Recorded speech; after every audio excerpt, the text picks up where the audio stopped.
Ironically, I was approached over the past weekend at a show, and the guy said to me, "Bill Bain, I see you're facing Steve Corino in a couple weeks."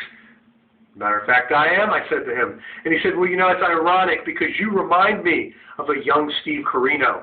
And what I find funny about that, Steve, is the fact that this is somebody who I know I've personally seen over my last 10 years in independent wrestling, and I know you've seen all over the East Coast. Won't mention the name, it's not important. What is important is this, Steve Corino. I took a look at that fact. When it was brought to me that we had a lot of similarities, I never realized it. But then I took a look at some tape. I found when we both started, we were both young, loudmouth kids just trying to get some attention from people, trying to get our names out there. As our careers progressed on, you, about 7, 8 years more experienced than me, you've had the opportunity to do Japan, ECW, WWE. You've been all over the world. I hope to achieve that same pinnacle one day.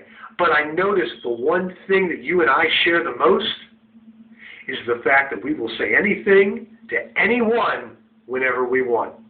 Hell, we have the same similarities of interests. You're a big baseball fan, as am I.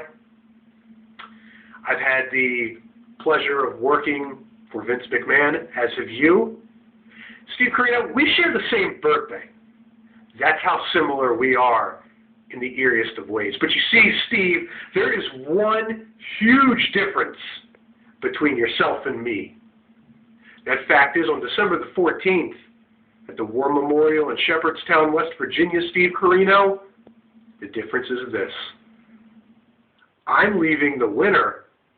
You are not. So I tell everyone out there one simple thing, and it goes to you most importantly, Steve Corino. When you're good, you're good. But when you're great, you're Bill Bain.